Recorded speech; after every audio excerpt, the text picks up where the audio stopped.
tonight's event is all about future of transport planning, and we thought that at the start of the year it's a great opportunity to reflect on some of the huge challenges we know that we're facing and that we as a profession are going to need to tackle, both working collaboratively with other transport planners but also with other professionals from a variety of different disciplines. And we also know we're going to have to work much more closely with communities and with stakeholders to tackle some of the really big challenges. So clearly, number one, I think probably on all of our list is the climate emergency. We know this decade is crucial if we're going to make some real inroads into transport emissions and to reach our net zero targets.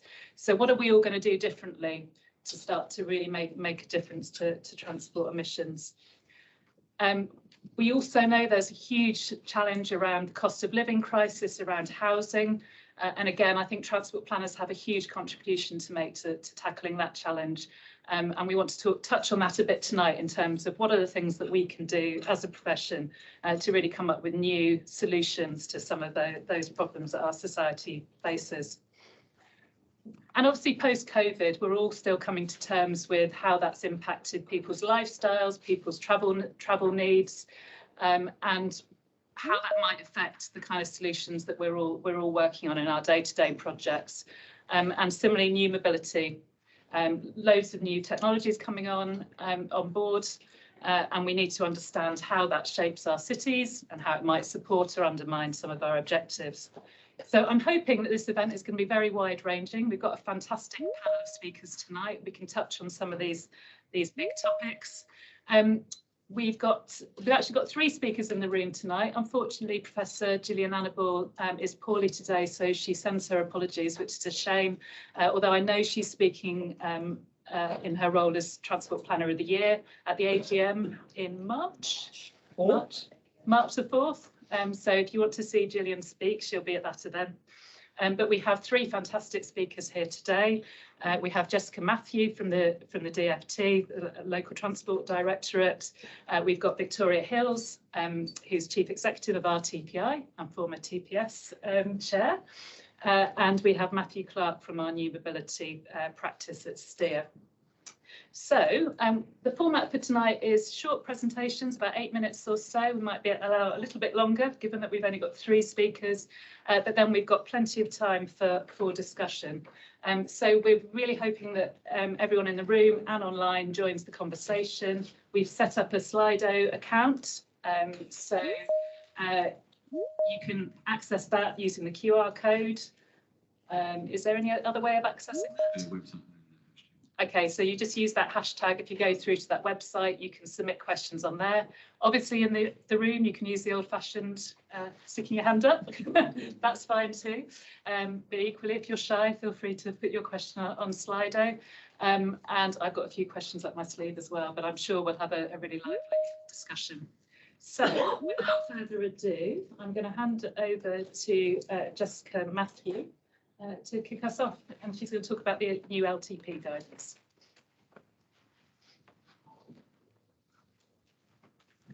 Good afternoon, everybody. I'll try and speak loudly enough for those at the back. Is that okay? If I drop a bit, because I'm usually quite quietly spoken, then just wave at me and I'll try and make sure I'm loud enough. Thank you very much for the invite. You've given me the difficult challenge of trying to hold a microphone and press the buttons on the laptop at the same time. It's not working, so you could put it down. Yeah. I thought it was working for people remotely. Yeah, it's on the So I thought I would talk to you briefly about what we're planning on local transport plans. But before I did that, I thought I'd just set out some recent developments that we've had in the department and things that you may or may not have noticed in the transport field. So we have recently launched the £2 single bus fare just between January and March to try and encourage people to come back onto buses because patronage levels are still not quite as high as they were before COVID. We also recently had the announcement of Levelling Up Fund 2 with lots and lots of projects announced. And quite a lot of them went to transport and quite a lot of them went on things like buses and active travel.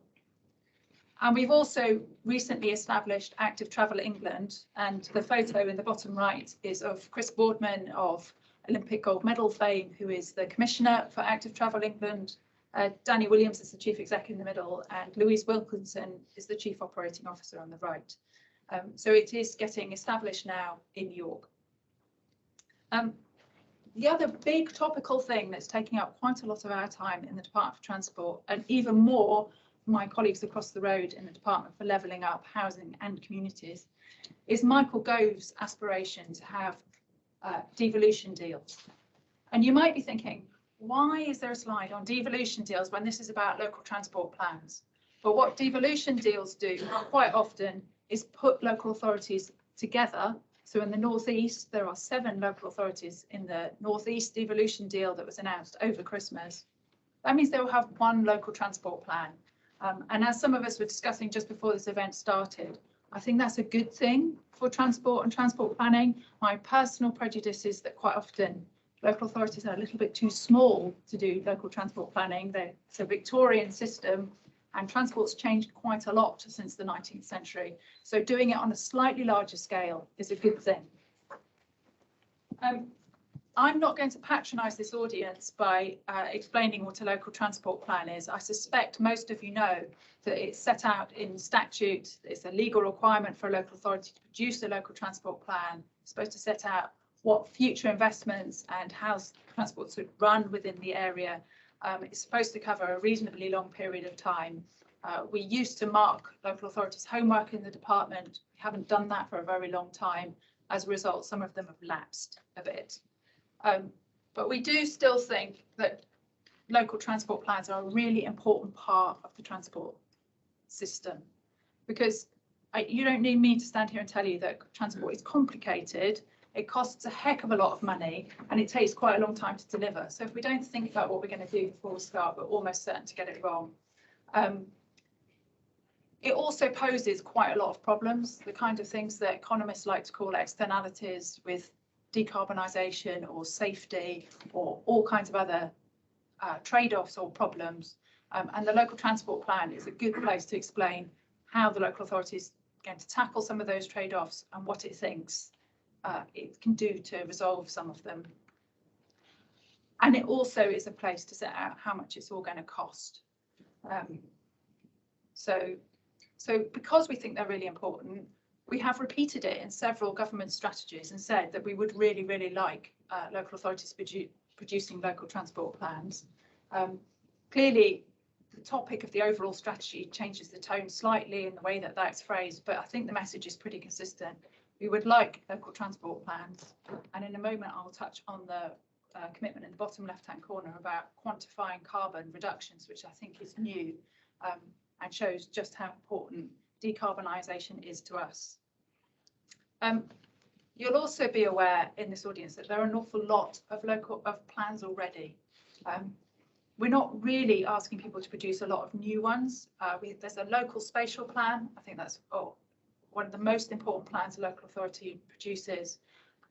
It's a local transport plan. And then there's some various modal plans that we do ask for, like the local site investment plan, or an electric vehicle infrastructure charging plan, or a bus service improvement plan. We think these all should fit together. The local transport plan should fit above some of the modal strategies, and it should sit underneath the local plan. I said I'd come back to quantifying carbon reduction. I think this is new. In its essence, it's really, really simple. We want places to tot up how much carbon emissions they have currently. We want them to produce their local transport plan and set out how they're going to reduce those emissions, and then we want to top them up again. And hopefully the second number is smaller than the first number, and if it's not smaller, to go back and look at the plan again until it is smaller.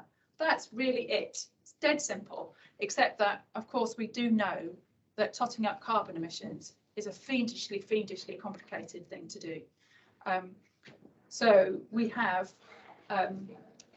asked the subnational transport bodies whether they will give a hand with how some of this work is done.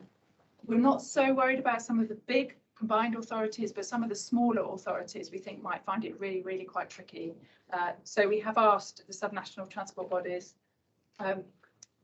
to give us a hand. If they're marked green here, I see my slide, it's got slightly corrupted at the journey from DFT to here. But anyway, I think you broadly get the picture. Some of them are completely ready. Some of them are just working it up. So I'm going to stop talking now. But the key points I wanted to leave with you were, I think devolution deals and the devolution agenda is really, really relevant to what we will do on local transport plans. Partly because of how it will affect the money, but mainly because it will be doing local transport planning over a slightly bigger geography. We're working up the local transport plan guidance and the quantifying carbon reduction guidance right now.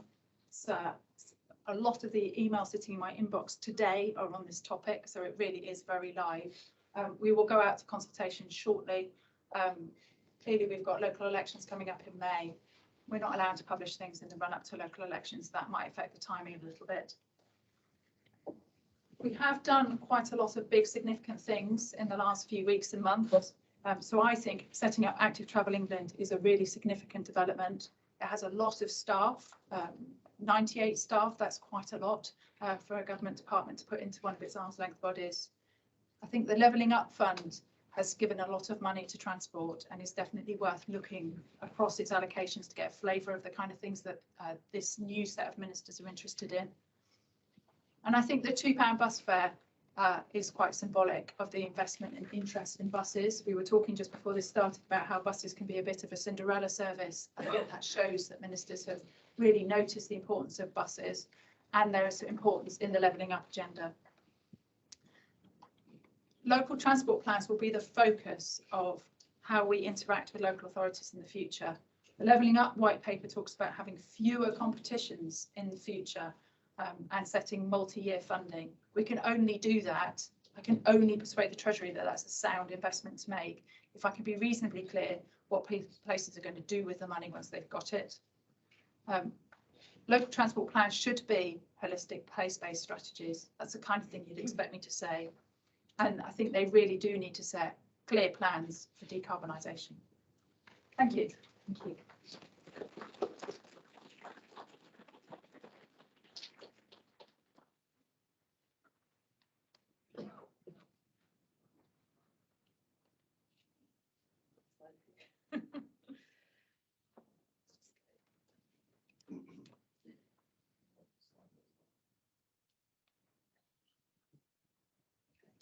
Great, thank you, Jessica. That's brilliant. I've got lots of questions in the back of my mind for later, but we'll hold on to those until the Q&A section.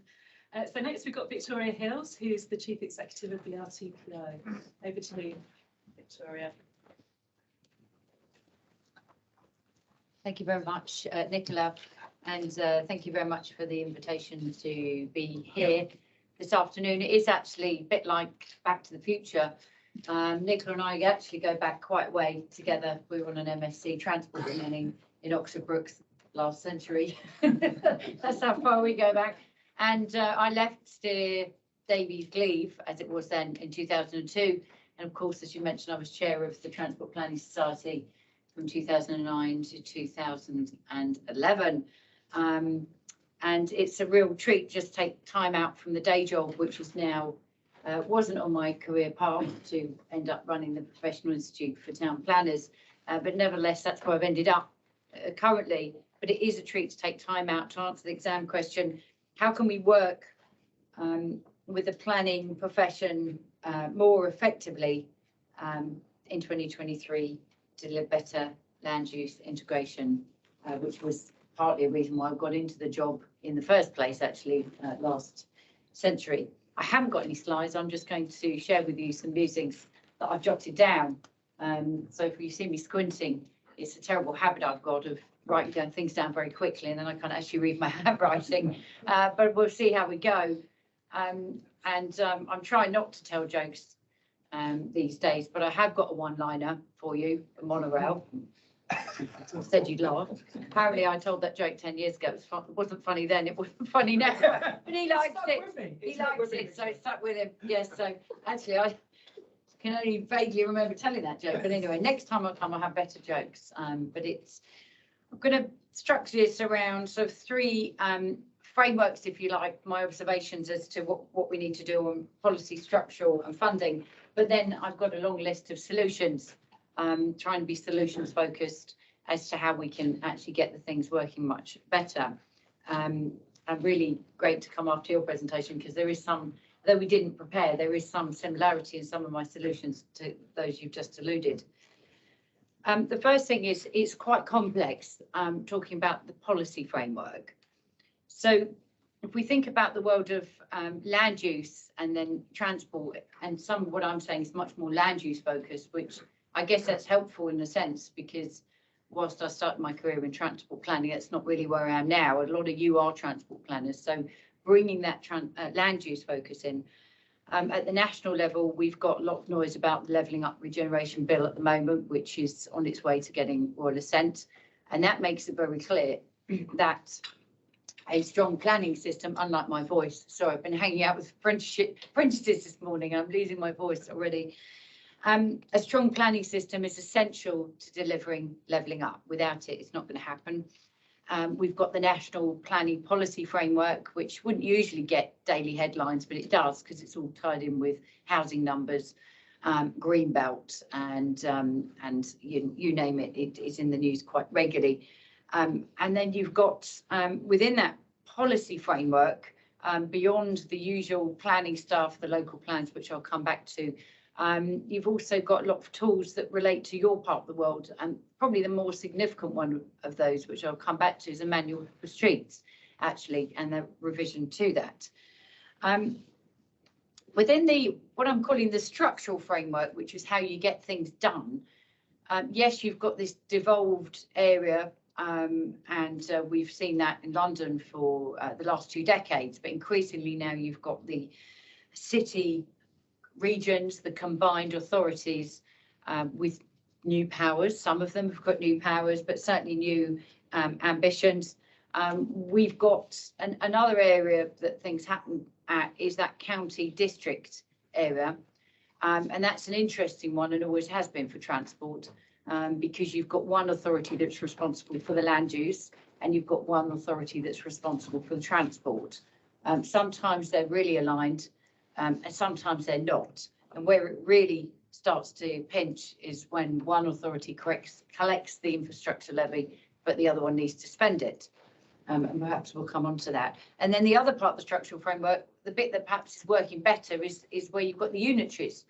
And I spend a lot of time speaking to chief planning officers now, and they have a lot more success at getting stuff done when they can have everyone around the table with the same employer.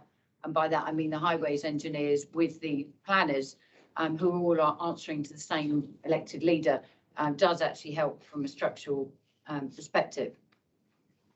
So that's the policy and the structure, if you like. Then there's the funding framework, just to reflect on. And, you know, to this day, it's probably true that a lot of transport funding sits in different parts to a lot of land use funding, whether it comes through the local plan settlements or whether local transport settlements.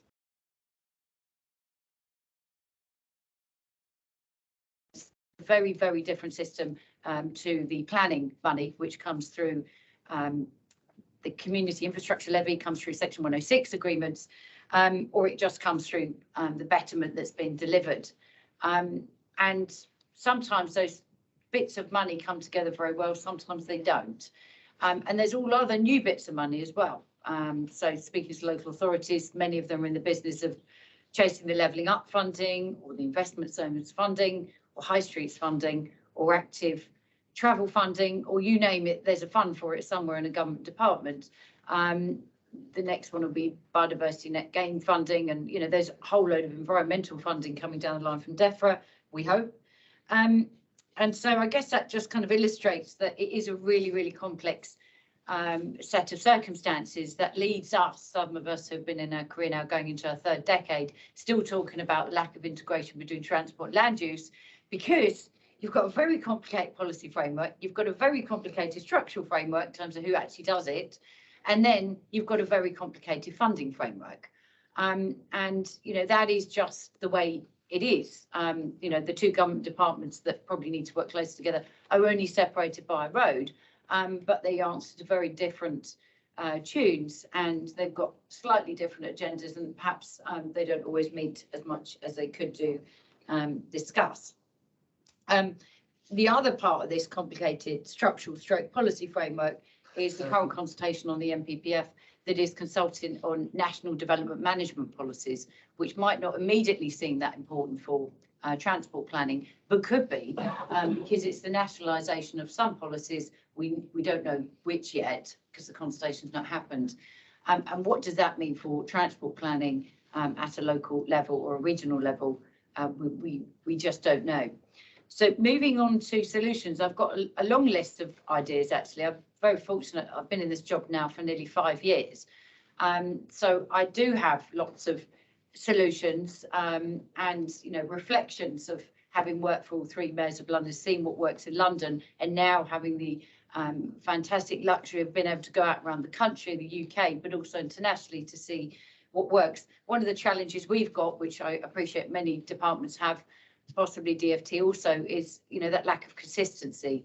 We're now on the 6th housing minister in a year, which, you know, it was sort of funny at the start of 2022, but actually we're seriously losing our sense of humour now on it. You know, it is really challenging just when you get the minister up to speed on certain topics, to then say goodbye to her last night on the eve of a very important apprenticeships event this morning that she could no longer attend, for example. That's a trivial point, but the serious point is it's that kind of stop-start the whole time. So on to solutions. Well, devolution was mentioned. Looking at it from a planning land use perspective, the place where integration has worked really well at getting boroughs joined up, getting infrastructure projects over the line with Treasury, getting housing numbers agreed and not in dispute with neighbours, is of course the Greater London Authority area. And the jewel in the crown is the spatial development strategy, that is the London Plan. Now, the London Mayor is the only elected mayor in the UK that has those STS powers. Steve Rotherham has similar powers, and I believe he will use them. But it can be no coincidence that all the things that have happened in London over the last 20 years have come to pass in isolation from the spatial strategy. I don't think, for example, that any mayor of London could have convinced the IOC or IPC that we could deliver the Olympic Games unless there was that spatial wraparound document that provide that certainty that this was the strategic plan. And when I look at the other devolved areas and I speak to some of those city mayors about what they're trying to do, I can sense their frustrations that they haven't got those powers, and they can go so far along a certain route and then somebody can decide that they don't like that route. We've seen it in the southwest, and then they're kind of almost back to square one again. So for me, the spatial development strategy powers have to be the solution at a citywide, sub-regional level. Appreciate that's not going to help rural necessarily, for joining up land use and transport. And within that, within all of the planning reform, we've got to have chief planning officers back up at the top table of local government. We've got to have planning fees going back up. Again, a point I made with the Chancellor this week is, can we just get on with it, please? Because developers will pay more, but at the moment, planning departments are 50% down on staff over the last 10 years. And that will hold up highway schemes, it will hold up infrastructure, it will hold up all of the above. I mentioned the MPPF, and there has to be stronger hooks in there for bringing together the worlds of transport and land use. We don't think they're strong enough at the moment. We think, you know, the guidance to use the manual for street is not strong enough. We think it's an excellent document. It needs to be mandated. There's no point just saying it would be nice to use it. If we require local authorities to use it, they will use it. If we don't, they won't. It's as simple as that. And believe me, I've spoken to local politicians about it. So that's got to be strengthened up. I mentioned resources, and this is a problem, I'm sure, in the world of transport as much as it is in the land use, the planning side of it, is we're really struggling for resources. There aren't enough planners around.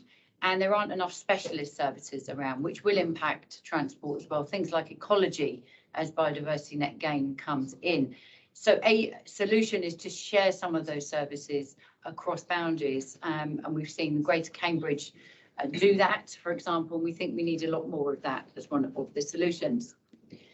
Plan making, so really pleased to hear, I didn't pay you, didn't bribe you to say that, but you're absolutely right. Plan making, apart from fiscal powers for local authorities, is the #1 power that local authorities have, because it's a statutory local plan, and tying anything else into that is definitely the way forward. So it's really important that local areas have up-to-date local plans, because it's not just, oh, so that we can get all the plans and no, our plan is great, we planned the world. It's actually far more important than that, because if you don't have your 5-year land supply agreed, then what happens is local authorities will speculatively develop where they want, and they'll win them on appeals in presumption of sustainable development. And when you see things in the news about this greenbelt site got released, that got released, that is because a local authority doesn't have an up-to-date local plan. Why is that important for transport?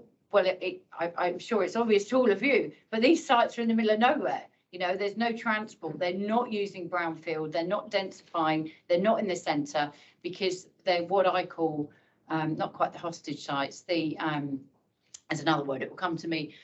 Those are the sites that people would take a punt on because the local plans aren't up to date, and they will win at appeal, and they are winning at appeal. And it drives the coach and horses through anything else you're trying to do on sustainable transport. Only 40% of local authorities have an up-to-date local plan. The current uncertainty I mentioned at the moment is seeing the ball fall by the wayside.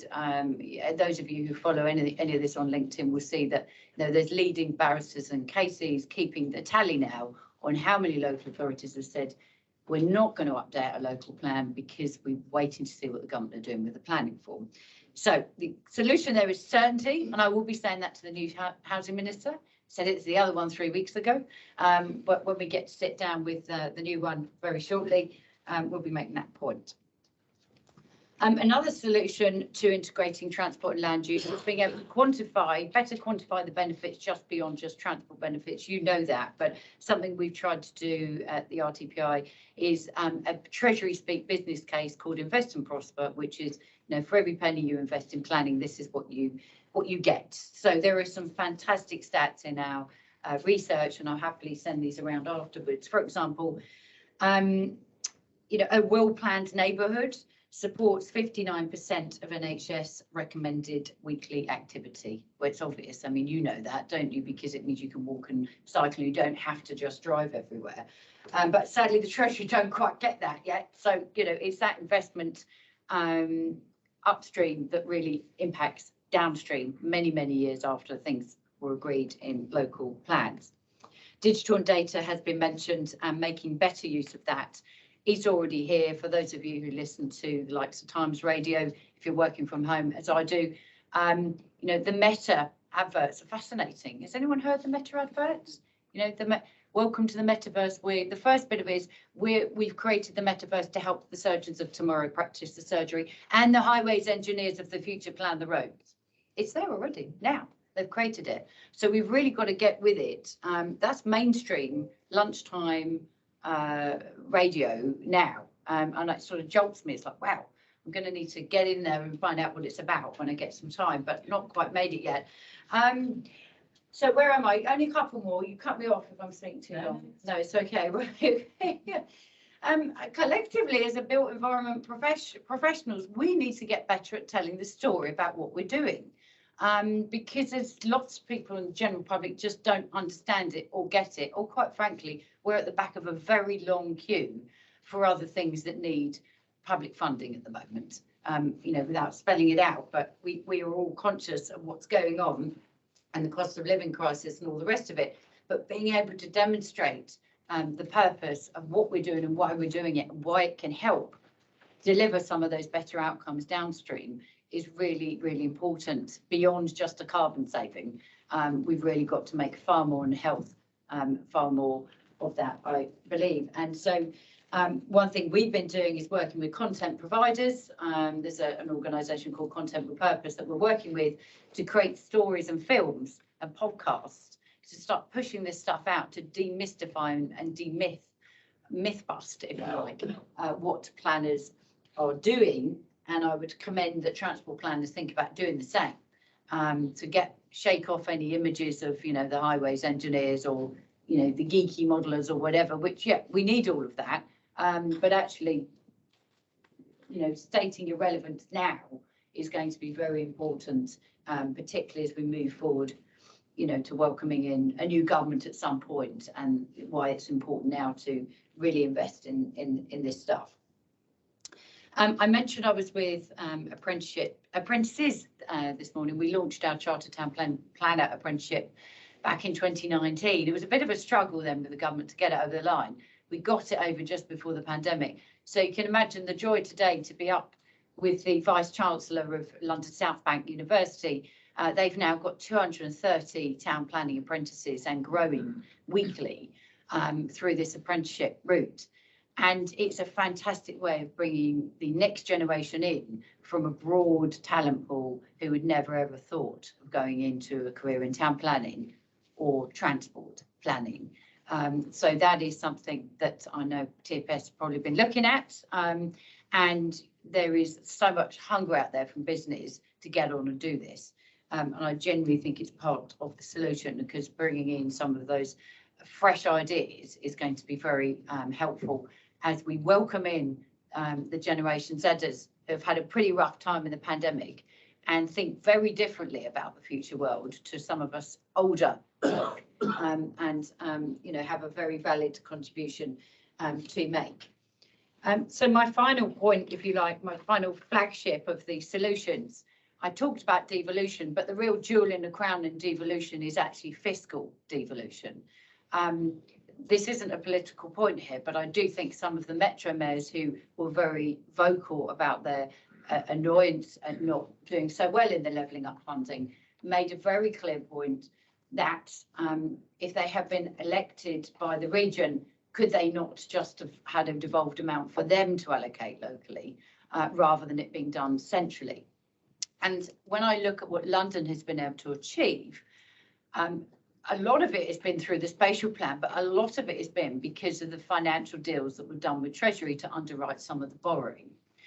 And I put it very recently to the Infrastructure Projects Authority, you need to do far more of that, those deals and underwriting that borrowing for the other regions, so that they could get on and deliver the infrastructure that London's been able to deliver.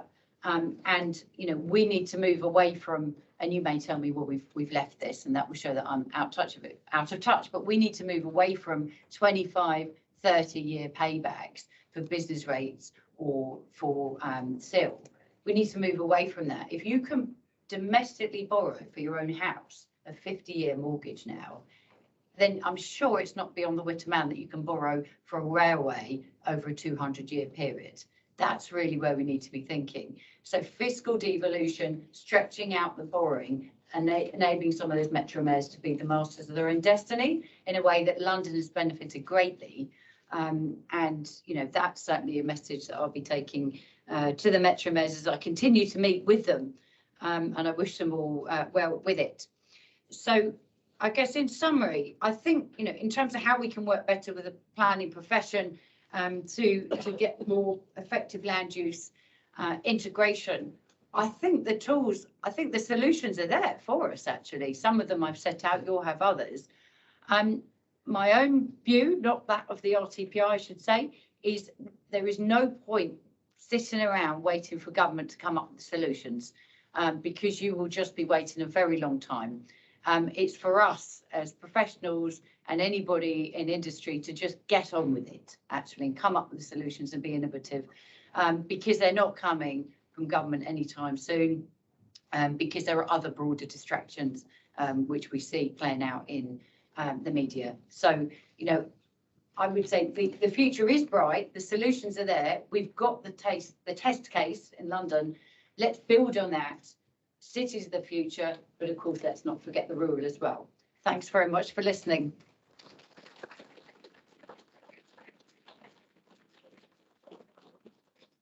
Victoria, that's brilliant. Loads again to go out there.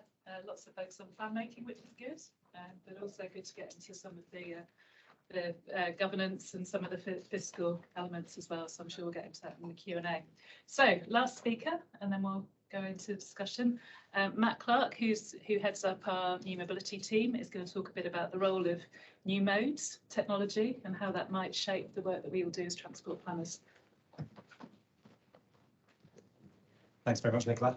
I'm just getting my slides lined up, Sorry. so I know we're on the right one here. So that's me. So yes, Matthew Clark, I work in new mobility. What does new mobility mean? In the context of this, new mobility means zero emission vehicles and infrastructure. It means shared mobility, which is the focus of this topic, and we'll dig into that in a bit more detail. And also then emerging services. So sort of technologies which we aren't seeing in our cities in the UK yet. We may in the future, and they may disrupt the world a little more than we think, such as connected and autonomous vehicles. But that's not the focus of the talk today. So today, as I mentioned, and just to note actually, as well as my role at Steer, I'm also chair of Como UK, which is the charity for the benefit of shared mobility. So I'd like to talk about the role of shared mobility alongside public transport to help support the key transport planning objectives of improving transport accessibility, reducing carbon, and also helping our people and places to become more healthy. And I'm going to frame shared mobility looking at 4 topics. As you can see, the opportunity, the risks, the challenge, and then I'm not promising the whole solution, but I'm going to hint on it towards the end. And just to give you a sense of how quickly the world is changing, and linking to the built environment as well, this is a picture of some shared e-scooters around the back of Waterloo Station. The building, which frames behind it, 1950s derelict building, now demolished. So that's no longer there. So the world is changing. Okay, so I'm going to talk about the opportunity. And here I would like to frame the variety of transport modes which have been introduced to our cities and towns across the UK and that are an intrinsic part of helping us to become less reliant on the private car. The first of these is shared bikes. Now this is the new e-bike launched on the TfL cycle hire scheme earlier this year. There are now 500 of these bikes added to the 12,000 bikes, regular bikes. And e-bikes are becoming an important part of shared bike schemes, adding the ability to travel further, to use less effort and widening the appeal of that mode. More diversity. I'm sure no one in this room can fail to notice that in the UK, we have been doing some e-scooter trials. This is not a picture in the UK, this is in Copenhagen, where alongside the huge transition to cycling and more sustainable forms of transport, shared e-scooters form an important part of that. E-scooters only legal in the UK as part of trials. Apart from here today, they are becoming legalised in Gibraltar. So Gibraltar is the first place to legalise private e-scooters in the UK. So what Gibraltar does first, we shall see what happens next.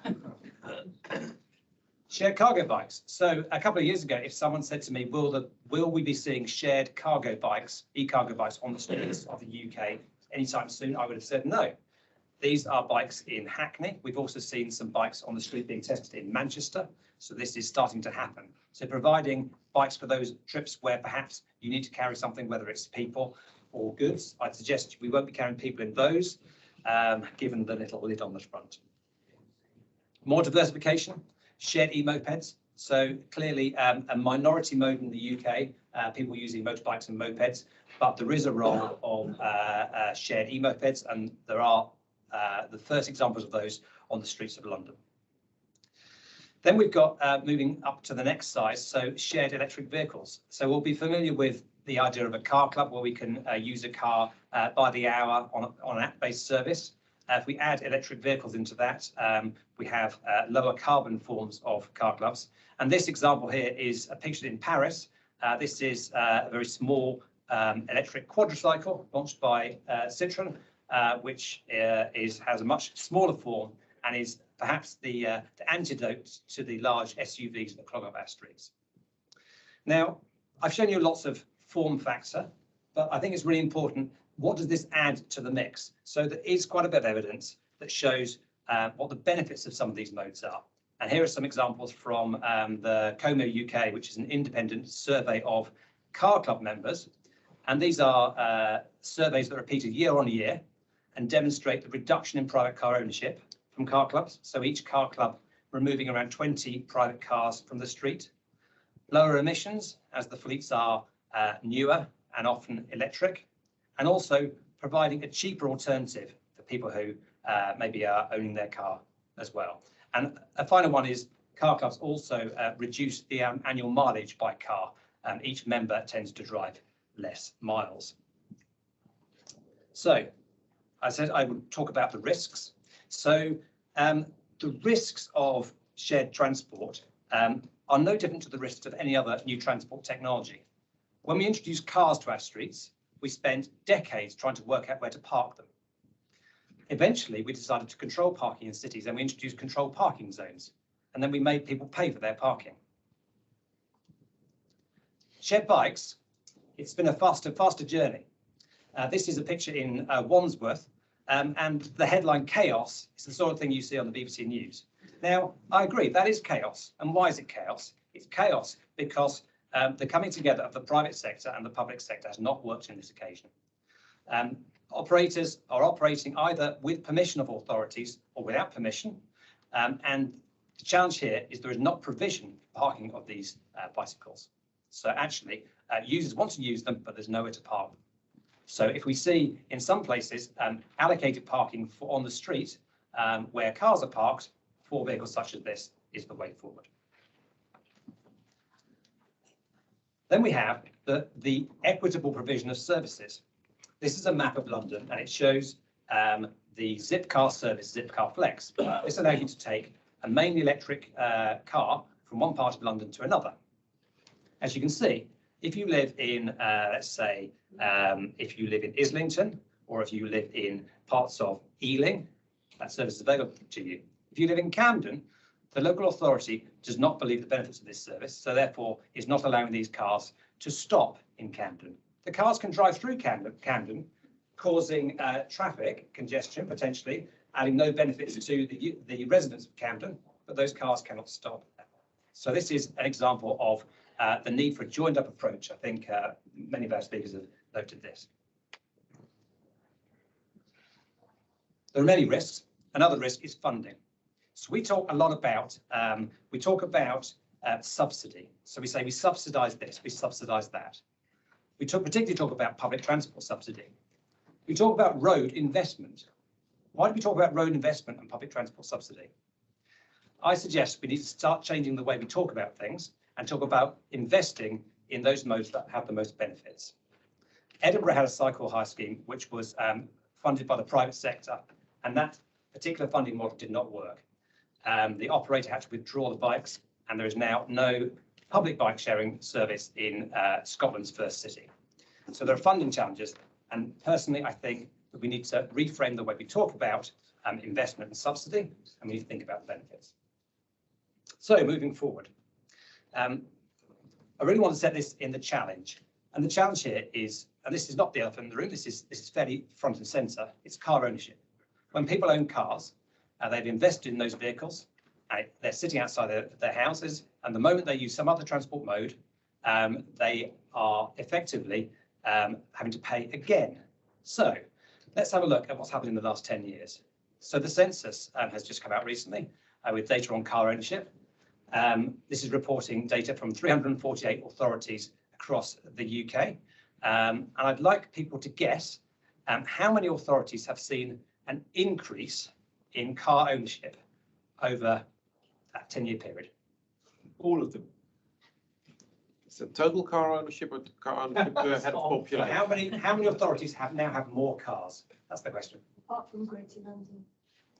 We've got very good answers in the room. You probably can't hear online. The answer to the question is 314 authorities have had an increase in the number of cars across the UK. Actually slightly lower than all of them. So next question is, how many authorities have fewer cars from 2011 to 2021? We've got 5. Anyone? 5? 4. 34.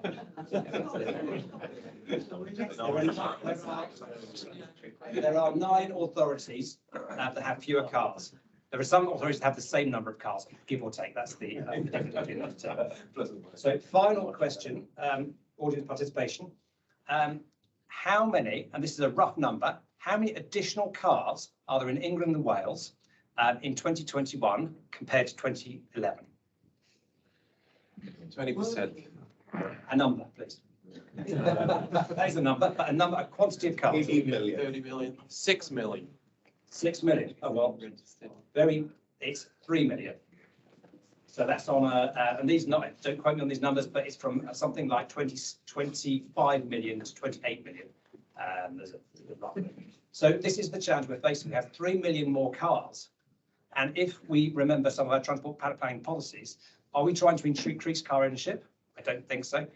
Do we even talk about car ownership? We talk about car use. We talk about we don't talk about VMT because it's an American term.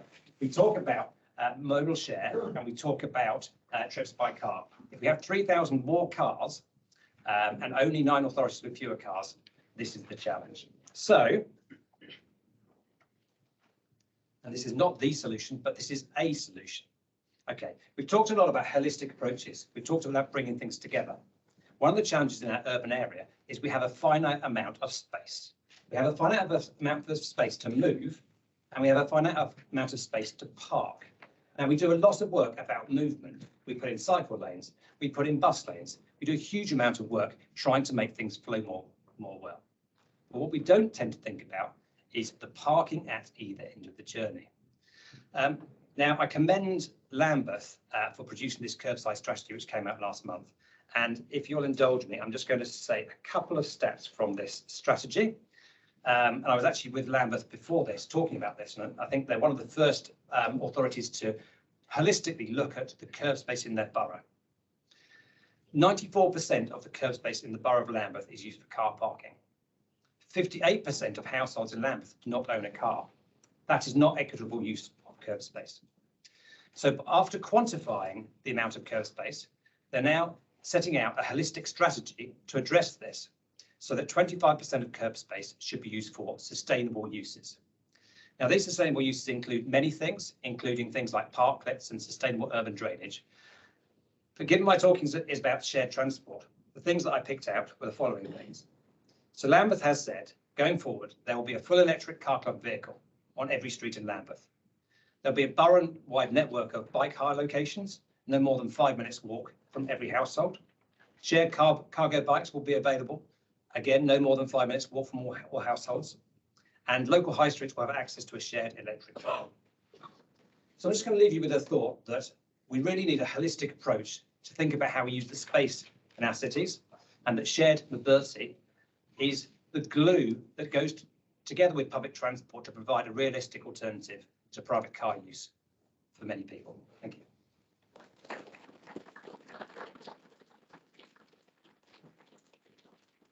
Thank you, Matt.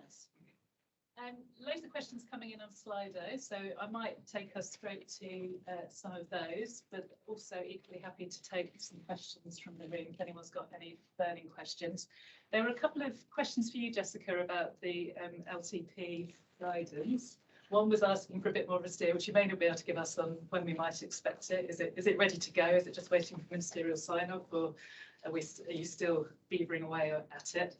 And also a question about whether this set of guidance is going to be more focused on a vision-led approach rather than predict and provide. Do I need to give? Sorry. I've been a Whitehall civil servant for nearly a quarter of a century, and that's taught me never ever to give predictions about when government publications might emerge, even in periods where it was somewhat more predictable and stable than we have seen the political cycle over the last 12 months. That was a rash thing to do. So I'm really sorry, I'm not going to do it now. It is due out shortly, and that's the most I'm going to be able to say. We are expecting it to be more of a vision-led approach and less on predict and provide, but things can change in documents sometimes, so wait and see. That's great, thank you. And a couple of questions about the planning regime, Victoria, for you. It's like quick fire questions. One was about the guidance on TAs and travel plans and whether you think there's an opportunity to broaden that to cover a wider range of outcomes around health and environmental impacts and so on. Yes. Do I need to speak in Oh, that? sorry. Yes, absolutely. What we are consulting with our members about at the moment on the National Planning Policy Framework consultation, it's a bit of a mouthful, but effectively that is the Bible that all local plans have to be in conformity with, is to ensure exactly that, because it's really silent on health, it's very silent on environment and net zero and climate action, climate change. And so I don't want to preempt what the formal committee agrees at the end of February before we get our response in for the 3rd of March. But I suspect that we will be majoring on the need for the NPPF to sharpen up on the broader aspects, including health, including environment. So yes, it is very much in our members' mind that if it's not there, developers won't do it because there's no statutory basis on which to require it. Great, thank you. And Matt, a quick question from you, which I think is actually from Mark. So I don't know if you want to ask it about the role of technology and whether it actually gets people in their cars. So it's Mark Frost, current chair of TPS for another 6 or 7 weeks. Get them excited about shared mobility, and clearly it does hold great potential in changing the way that we travel. But there is a concern that it doesn't necessarily lead to huge amounts of extraction of car journeys. It just moves people who were maybe walking onto e-bikes or people that were on the bus onto these facilities. So I just wondered if is there an answer to that, or are we still finding a way on whether these things offer genuine modal shift? I think there's a bit of both. So certainly in terms of bike share, there's a number of years evidence of the benefits of bike share. Yes, some trips do come from other modes, which are also good. I guess the reality is if you put in an LRT, you get some trips from bus. So, I guess the focus here, I think, is about complementarity. The other thing I would say is about linked trips. So there's an awful lot of shared mobility which links to public transport. So it's first and last mile. And the bit that's a bit more uncertain is on the e-scooter side, because one, the scooters are much newer. They were introduced during a pandemic, so lots of the evidence is about people making trips during the pandemic. And finally, in order to use an e-scooter legally in the UK, you have to have a driving license. So actually, all those people who might want to get around who can't drive and are not in scope. So I think the answer is we know something, but we need to know more. Thanks, Matthew. I've got a question which was, I suppose, reflecting on the fact that we've had a lot of focus on, we've had a lot of focus on long-term planning and the importance of plans, and yet it feels like we're facing all these really, really urgent challenges. I'm just wondering whether you've got thoughts about, can we short circuit some of that, or do we need to spend a lot of time developing very long-term plans that can often take several years in their own right to deliver, or are there things we can be getting on and doing more quickly, sort of outside, or coming up with new ways of delivering those plans? I don't know whether maybe start with Victoria first. Yes, I mean, one of the things I mentioned was the need to have a statutory chief planning officer in every local authority, because that's not currently a requirement. We've just got it over the line with the Scottish Government that it will be as part of the Scottish Planning Bill, but we think that the business of placemaking is quite important, and there should be a statutory officer who has responsibility for place. This was recognised in the Building Better, Building Beautiful Commission, but nothing much has come of it. There was a few words in Levelling Up Bill, possibly, white paper, but we're pushing that now through the Lords. Why is that important? Well, if you've got someone with authority and who can and delegation, they can do things faster.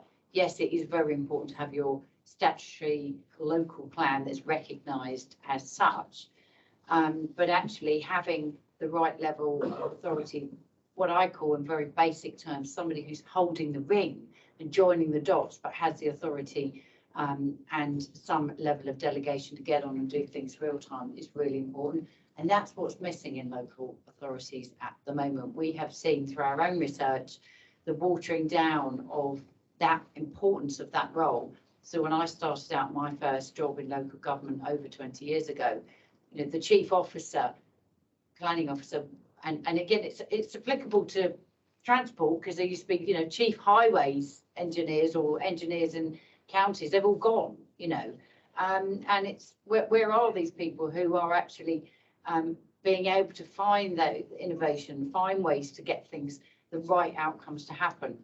And our research showed that 80% local authorities don't have a chief officer sat at the top table anymore. And we think it's really important that there is. So I think that will be part of our solution, is trying to have a senior enough officer in the authority who has that level of delegation where they can actually use that delegation to push through things a little bit quicker, obviously within the realms of some of the broader frameworks I talked about earlier. I tend to think about this just as you would if you were going to paint a picture. If you were going to paint a big picture, you would draw some kind of pencil outline first, which would set where the big things were in the picture, where your sheep were, where the landscape was, where the windmill went. You might not colour it all in straight away. I think the strategy needs to be that pencil outline, putting where the key things are on the landscape or into the painting. And then you might need to colour it in. And which bit, whether you colour in the bottom right hand corner or the top left hand corner, might be affected by what's going on in the wider environment, which is really a rather long metaphor to say, yes, you need to think about strategy, but you also need to think about tactics. And any organisation, but particularly one in the public sector that isn't thinking about tactics, what the hell is it for? It's not acting properly. And if it's not thinking long term as well as short term, it's just not doing its job properly. So I think it needs to do both. And that's probably true in consultancy too, but I've never been a consultant. I have been a consultant. I like the metaphor of painting a picture. What I'd say is that when we paint a picture, we need to be broad about the things we can include in that picture. So experience in working on shared transport, shared mobility projects it's a competition as to who can secure funding. And those people who are good at competitions are good at winning money. And these projects are not particularly expensive in the grand scheme of things, but yet require huge scrutiny in terms of business cases. So a project of a road scheme that requires, you know, £100 million worth of investment versus a public bike share scheme, which requires £1.5 million of investment, require the same scrutiny. So in terms of moving things quickly, I think there's a thing about proportionality here. And that comes back to, thank you. That comes back to my earlier point about fiscal devolution, because that is quite a bizarre situation you've described, but that is the reality nevertheless. Yeah. Brilliant, great answers. We've got a question at the back of the room. Do I need to sprint down to the back of the room? You can introduce yourself. Thanks, Nicola. I'm John Carr. I'm here today wearing the hat of the Association of Transport Coordinating Officers. And the points I'd like to make are really mainly addressed at Jessica. And I congratulate her for her bravery in coming here before this audience after the years that we have lived through with conflicting statements and advice from different departments of government. The first point I'd like to make is, if you, as government, or maybe as senior civil servants, want local authorities to deliver, and this is really a point that Victoria's made very well, you can't keep giving them powers and duties without also willing the resources for them to deliver them. You probably meant it as just a throwaway, but what particularly cut me was 98 people suddenly appearing in York to deal with shared mobility or active mobility, and that probably now is more than the number of local authority chief officers that have got direct chief officer responsibility for either transport or planning outside the GLA and possibly the combined authorities. you know, and this is the result not only of the austerity that this government has had, I think it's something that has been going on for years. The important areas of local government, as politicians see them, tend to be education, social services, the personal services. As austerity has bitten, departments have been combined, again, Victoria's point, that you now see people that have got no chief officer access even, but are in charge of budgets like public transport, are in charge of budgets like road maintenance. So that's one point. Second point I'd like to address to the whole panel. Can we please start recognising buses as active travel? More or less by definition, every bus journey includes at least one walking mode, and a complex bus journey includes several. And if that could be adopted by the DfT, just making the simple point, I think that might force at least officers to think about it, if not initially members. And finally, a funding point at this stage. Buses carry at least as many people in the UK as a whole as rail services do, probably more. When I was a chief officer in West Yorkshire, 90% of our commuters came in by bus, 10% by rail, and that was more or less the inverse of the time that the PTE board at that time spent discussing the two modes. If you allocated half the money that was in the planning period for national highways, or whatever they're calling themselves today, that would fund throughout England at least the whole of the national bus strategy, according to the estimates which have been produced by credible local authority operators, officers and bus operators, where the cost is about 12 to 15 million. And that, incidentally, is relatively small change by comparison with money that I deliberately say was wasted by the government's conflicting messages over what you should do with public transport over COVID. So these, again, I think are context points that need to be made. Possibly one of the solutions to the last point about funding as well is to ask the Treasury why small schemes, small capital schemes, bigger revenue streams, seems like all public transport alternatives to big capital spending should not be mandated to be accompanied by every scheme application. Thank you, Nicola. Thank you. Right. I didn't have my paper, so I'm trying to remember all of those questions, but main focus was on resourcing, and particularly resourcing of local authorities and their ability to respond to some of these challenges, and particular focus on the role of buses, I think, came into both questions, and the kind of relative weight and funding that's given to buses relative to other modes. Jessica, I don't know where you want to start with those questions. Thank you. And can I just say, John, it would be really dull to come to an event and not have at least one questioner who wasn't entirely pleased with government. I'd be disappointed to walk out of the room, so please don't apologise for asking a difficult question. Look, it's been a tough time for local authorities. It's been a tough time right across the public sector. So I hear quite a lot of the frustration in your voice when you outline the question, and personally, I have a lot of sympathy. So it's difficult. And of course, we could all make decisions. If we were Secretary of State or if we rang the Treasury, of course, we might all come up with different places where we might put the money. But our politicians are elected on a ticket, and that we elect them because ultimately they decide on where to put the pots of money. I think on your point, your particular point about Active Travel England and it having up to 98 staff hasn't quite got that many yet.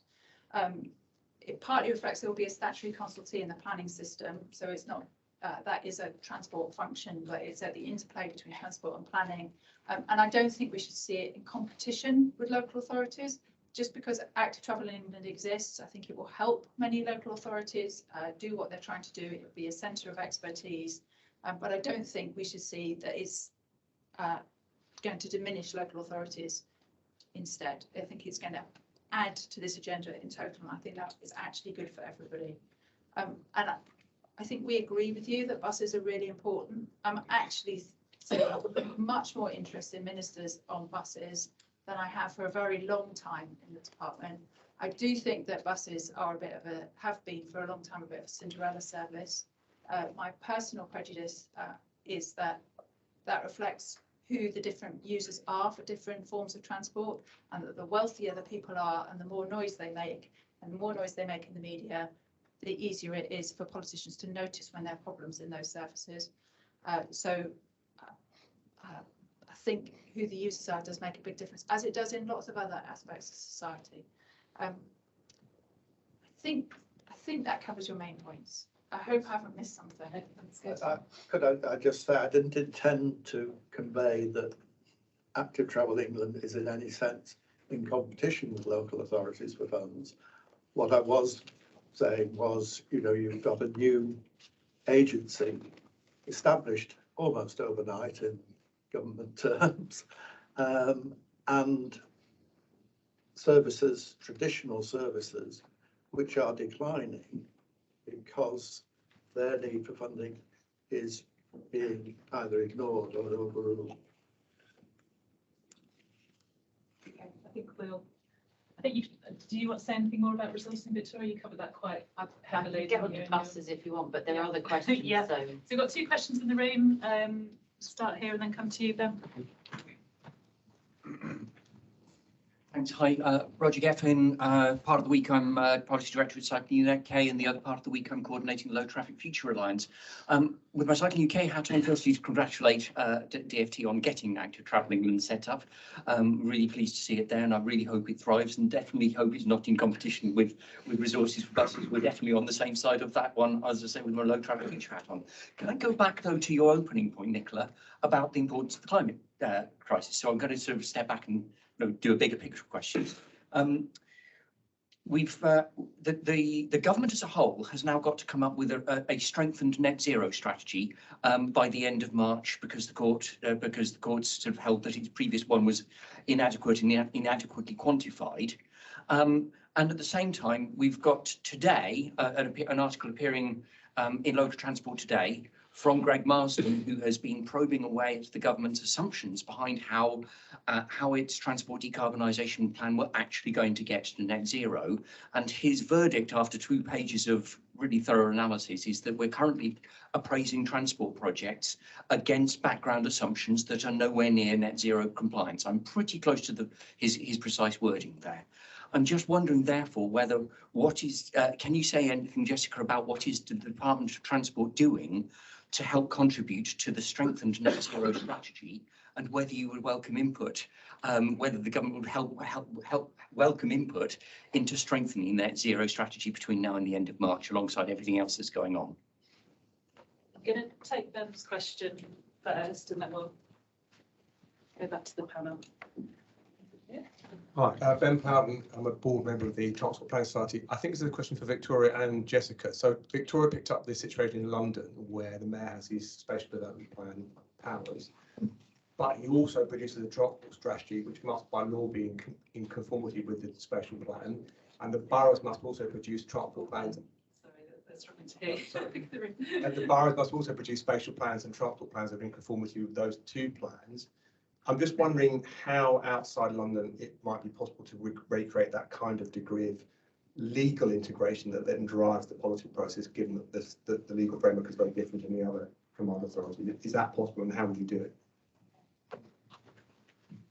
Brilliant. So a question about how we put together land use plans and transport plans outside of London. Would we look like much closer working, given the different regulatory frameworks? and a question about net zero strategy. I don't know which order you want to take those. Do you want to talk about the plans, Victoria, and then we'll come to Jessica? Yes, thank you for the question.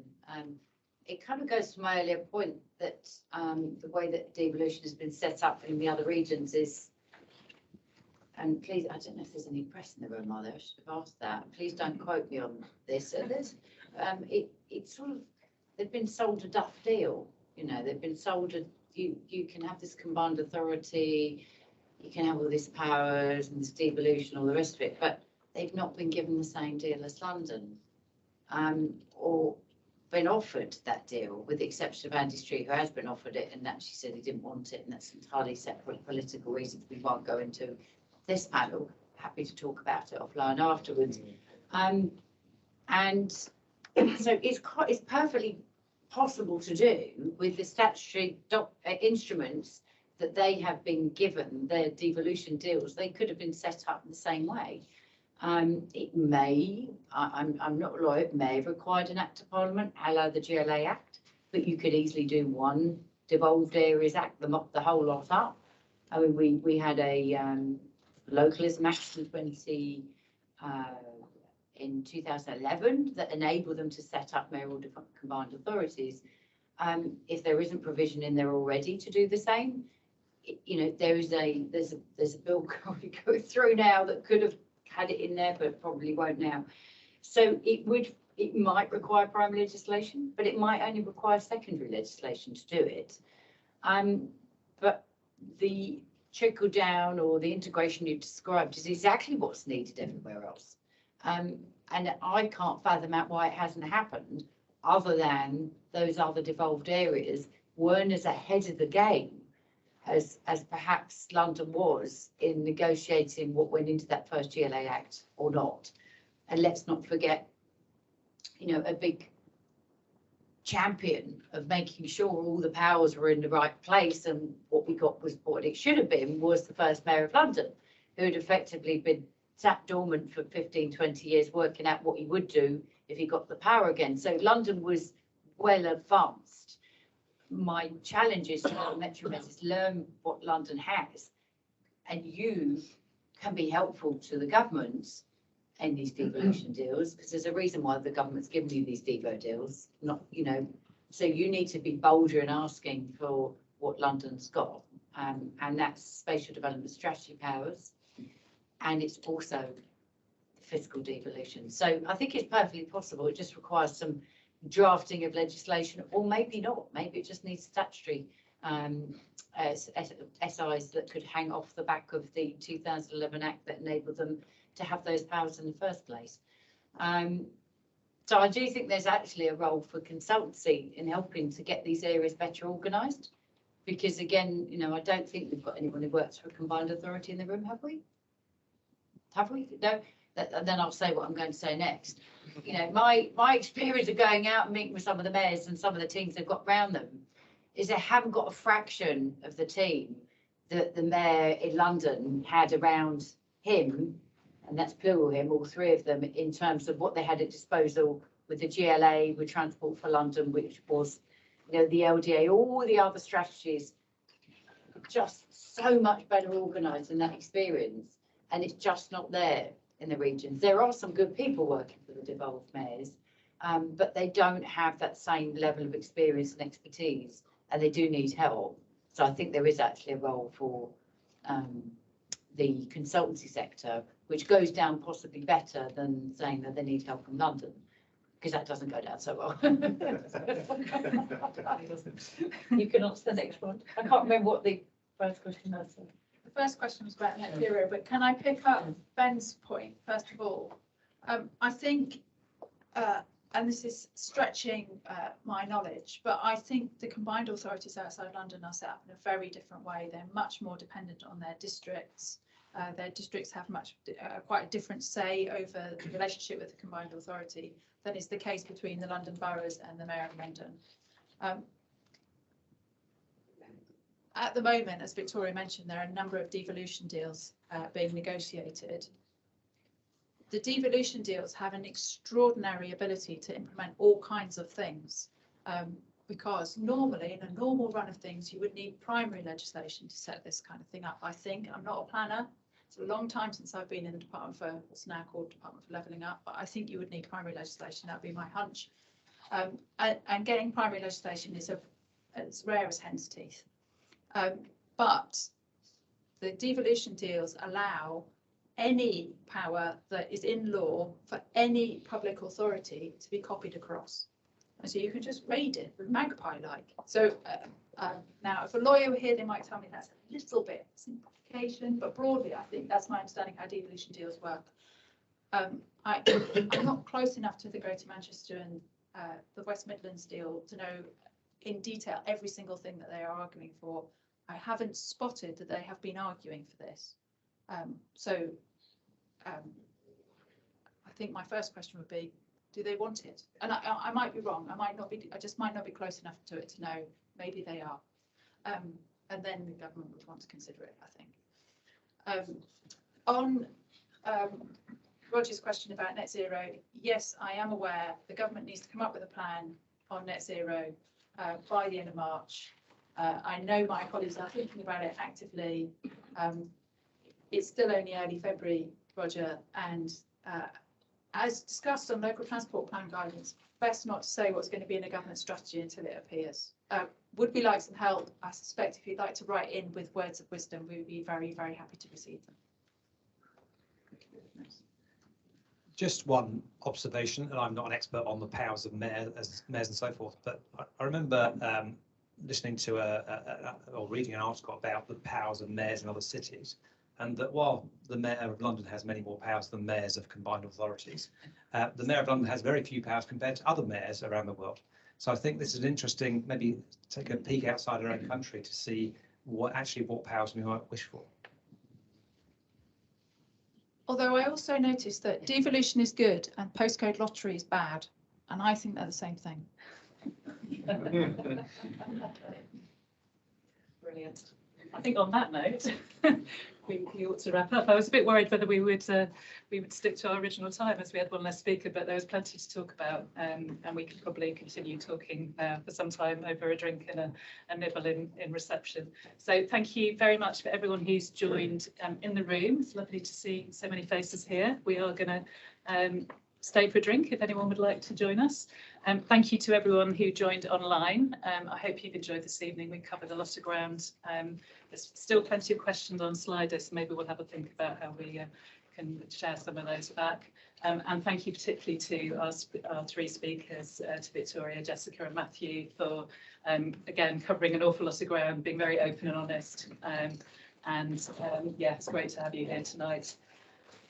So on that note, I'm just going to quickly hand over to Lisa to say you've said all the thank yous, Nicola. I'm not sure I can add any more. So I will say thank you just to Nicola and also to Transport Planning Society, which is where this idea first came from. I can see Tim in the room who chairs our membership subcommittee. One of the feedback pieces we got from the last member survey was members would like to see more events. We've decided as stakeholders to take forward some events. Here's the first one. So please give us some feedback on other topic areas you might be interested in hearing about as part of that event programme, which we are meeting to discuss in a couple of weeks and want to roll out. But yeah, if I can echo that, thanks to all of the speakers. But I can't believe it's 6 o'clock. That was really interesting. It flew by. Thank you to the team at Steer, I should say as well, for making sure that the tech worked and everything. Not so much the cameras, Rafa, but there we go. So thank you all for being here. Thank you online too. Bye-bye.